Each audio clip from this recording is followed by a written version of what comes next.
الرحمن علم القرآن خلق الإنسان علمه البيان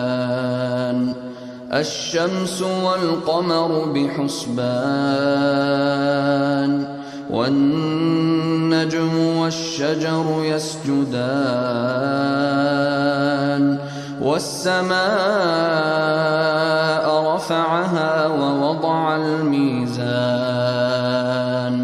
ألا تطغوا في الميزان